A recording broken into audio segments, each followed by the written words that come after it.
think about your life along 6 dimensions. So the goal is this: you're going to take care of yourself. You're going to have a life in 3 years that justifies its suffering. That's the goal. So you can invent the damn life, but you have to think what you would be satisfied with, so you wouldn't be all bitter and resentful.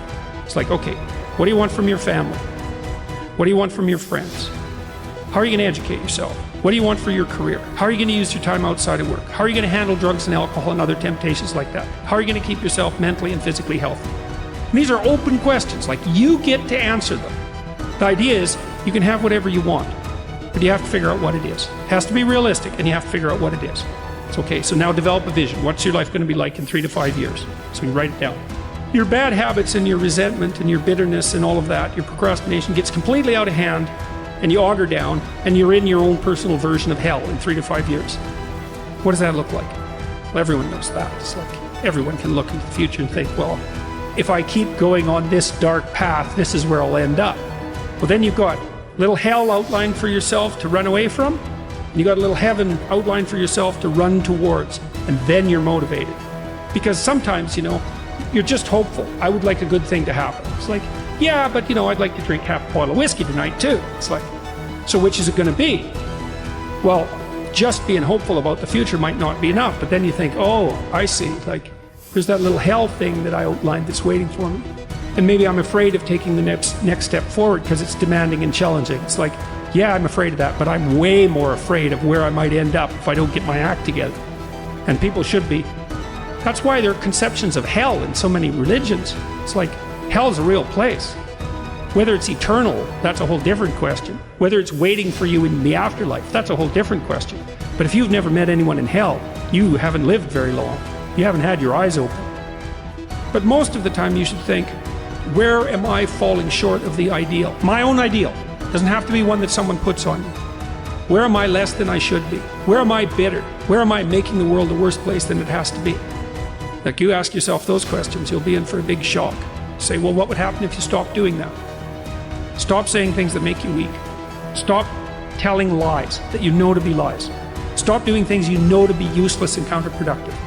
Aim high. Adopt some responsibility. And then see what the hell happens. You want to lay your life out so that it's providing you what you need to not be bitter and to work for your best interests and for the interests of everyone else. That would be lovely, and I think it's attainable.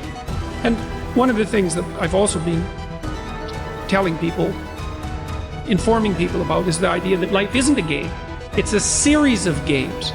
And the right ethic is to be the winner of the series of games. And part of that means you have to learn how to be a good loser.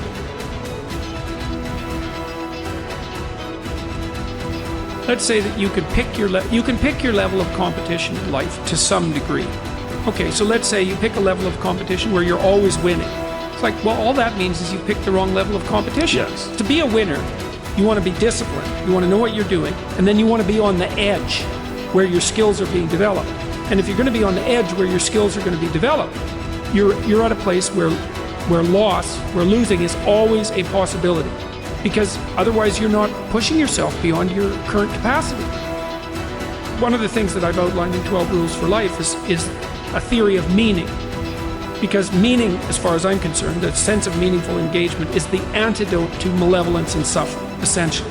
Because you want to have a life that's so engaging that you think, despite the fact that I'm limited and that we're mortal and that life is tragedy and there's evil in the world, despite all that, this is worth doing. Life is suffering and betrayal in many senses of the word, but you can adopt a way of traversing through life that is more powerful than the tragedy and the malevolence. Get your act together. Stand up forthrightly. That's rule 1. Stand up straight with your shoulders back. It's a vulnerable position, right, because you're open. But it's a powerful position because it means that you're brave enough to take what's coming.